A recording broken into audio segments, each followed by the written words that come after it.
साक्षात धर्म है। कलयुग ने 3 पैर काट दिए। धर्म के 4 पैर होते, पर कलयुग में 3 पैर कट चुके हैं।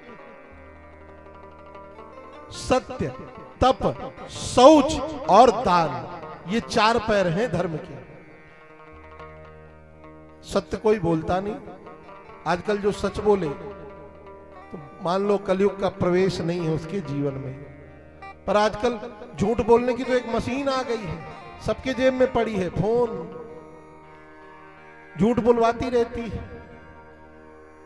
होगा कोई बटनवारा में तो बताएगा अभी सिमरी से चल रहे हैं, निकल गए बस, हम तो बस पहुंच रहे हैं। कितना झूठ दिन भर में बोलना पड़ता है इस फोन के कारण। प्रेम से बोलो राधे राधे। तो सत्य का पग कट चुका है धर्म का। तप अब कोई करता नहीं, तप के योग्य शरीर नहीं बचा।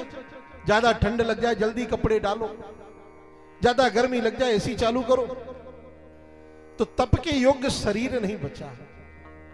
और शौचाचार तो ऐसा मटिया मेट हुआ कि पूछो ही नहीं। अच्छे अच्छे सिद्धों की ये स्थिति है, जहां जो मिला सो भच्छा भच्छ लगा है। शौचाचार बिल्कुल समाप्ति की ओर है। जहां जो मन पड़ा खा लिए, जहां जो मन पड़ा पी लिए। बस एक पैर बचा है, कौन सा? दान। वह पैर आज भी कलिकाल में लोग दान देकर अपना कल्याण करते हैं। उस चौथे पैर को भी वह काला कलूटा व्यक्ति कौन है कि साक्षात कलयुग है, उस चौथे पैर को भी काटने में लगा। तब तक परीक्षित ने कहा सावधान। और परीक्षित के ऐसा घोषणा करते ही कलयुग परीक्षित की शरण में आ गया। महाराज त्राहि माम, मैं आपकी शरण में। कौन हो तुम, अपना परिचय दो। बोले महाराज मेरा नाम कलयुग है। अच्छा तुम ही हो कलयुग? भगवान के जाते ही कलयुग प्रवेश कर गया। जब तक धराधाम में भगवान थे तब तक कलयुग नहीं आया, और जाते ही कलिकाल आया। भगवान ने कहा मेरी सीमा को पार कर जाओ, मेरे राज्य में तुम्हारा कोई प्रयोग नहीं है। कलयुग ने कहा महाराज संपूर्ण पृथ्वी के तो आप सम्राट हो, जाऊं तो जाऊं कहां?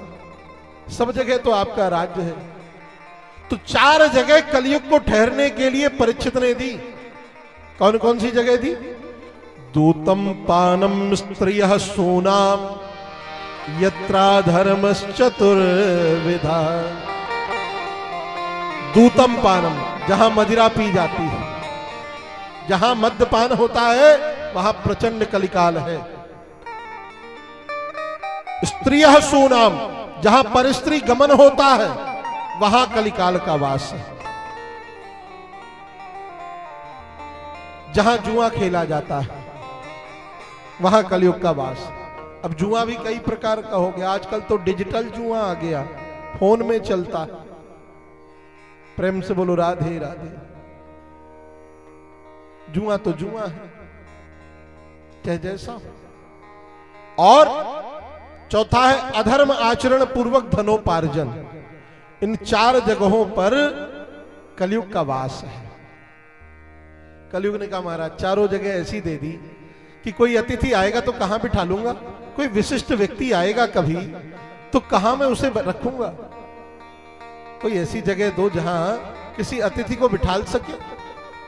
तो परीक्षित ने कहा जाओ, तुम्हारा वास स्वर्ण में भी हो, सोने में तुम्हारा वास हो। जो सोना धातु है ना उसमें भी तुम्हारा वास हो। अब आप लोग कहोगे कि सोने में कलयुग का वास है, तो महाराज जी आप भी तो पहने हो एक 8वां अंगूठी, तो क्या आप में भी कलयुग का वास है? ना। ध्यान देना, गीता में भगवान कहते हैं धातु नाम कांचनम अस्मि, धातुओं में सोना मेरा ही स्वरूप है। तो यदि भगवान का स्वरूप सोना है तो फिर कलयुग कहां है? जो स्वर्ण छीन करके, डाका डाल करके, चोरी कर करके, अधर्म आचरण पूर्वक धनोपार्जन करके जो स्वर्ण क्रय किया गया है उस स्वर्ण में कलयुग है। और जो स्वर्ण परिश्रम करके स्वेच्छानुकूल प्राप्त हुआ है उस स्वर्ण में भगवान का वास है। प्रेम से बोलो राधे राधे। इतना कहा परीक्षित ने कि सोने में वास हो तो जो मुकुट पहन रखा है परीक्षित ने वह छीना हुआ मुकुट है, जरासंध से छीना है भीमसेन ने मार करके, उसी मुकुट में प्रविष्ट कर गया कलयुग। और कलयुग के प्रवेश करते ही परीक्षित ने क्या किया कि संत की अवज्ञा कर दी। शिकार खेलने गए, मार्ग में प्यास लगी तो समीक ऋषि के आश्रम में पहुंच गए। समीक ऋषि समाधि मुद्रा में बैठे हैं, जाकर के जगाने की चेष्टा करी पर उठे नहीं। तो मार्ग से मृत सर्प अपनी बाण में फंसा करके और ले जाकर समीक मुनि के गले में डाल दिया।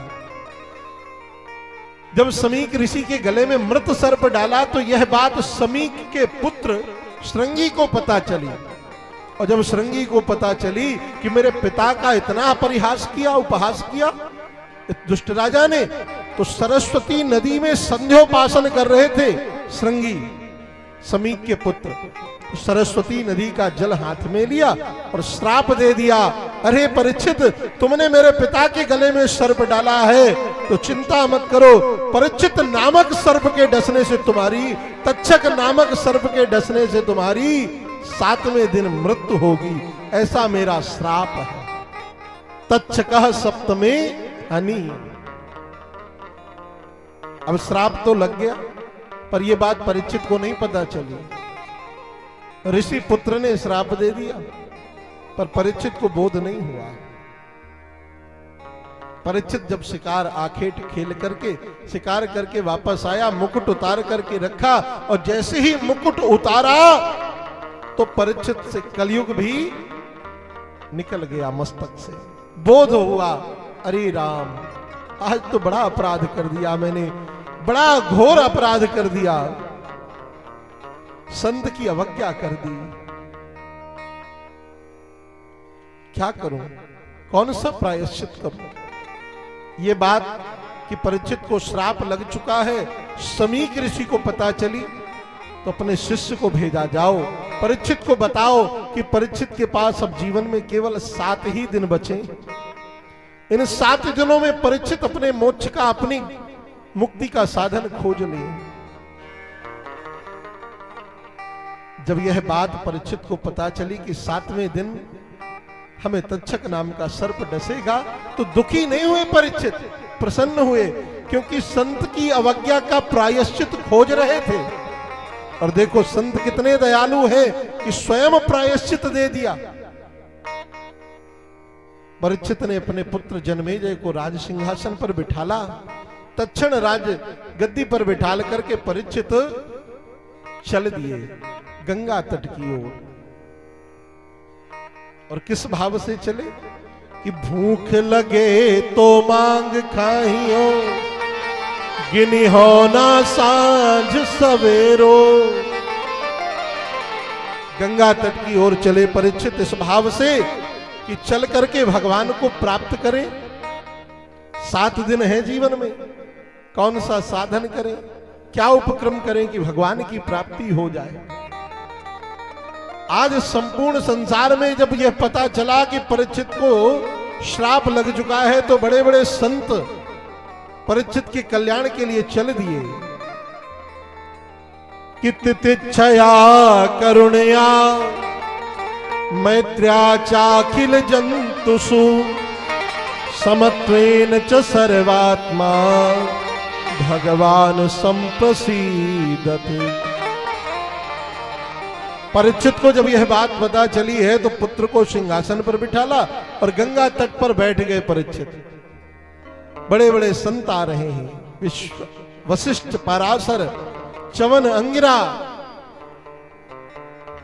नारद इत्यादि संत, गौतम, पिप्पलायन, बड़े बड़े उच्च कोटि के संत आते और परीक्षित यही पूछता, महाराज जल्दी मरने वाले प्राणी की मुक्ति का क्या उपाय है, जल्दी मरने वाले प्राणी की मुक्ति का क्या उपाय है, कृपा करके बताइए।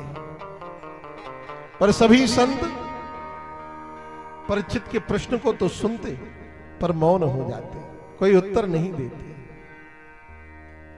सामने रखवा लो एक कुर्सी, ऐसे ही यहां पे रखवा लो, मन में विचार कर रहे हैं, परीक्षित मेरा कल्याण कैसे होगा। सभी संत मौन हो जाते, स्तब्ध हो जाते। परीक्षित का प्रश्न सुन करके तब तक क्या हुआ, मात्र 4 अंगुल की कोपीन, अजान भुजाएं, कटि प्रदेश से नीचे तक जिनकी अलकावली है, जिनके सुंदर घुंघराले केश लटक रहे हैं, ऐसे श्री सुखदेव महाप्रभु परीक्षित की सभा के लिए प्रस्थान कर रहे हैं कि तत्रा भवद भगवान व्यास पुत्रो यदृच्छया गामटमानो न पेक्षा कियलच्छलिंगो निज लाभ तुष्टो वृतस्य बालैर्वधूत वेशा। मात्र 4 अंगुल की कोपीन है और 4 अंगुल की कोपीन धारण किए, जिनकी अजान भुजाएं हैं, मस्तक पर ऐसा ब्रह्म तेज झलकता है जैसे मानो भगवान सूर्य ही साक्षात चमक रहे हैं। ऐसे सुखदेव महाप्रभु राजा परीक्षित के कल्याण के लिए साक्षात मुक्ति के रूप में ही पधार रहे हैं। बोले सुखदेव भगवान की।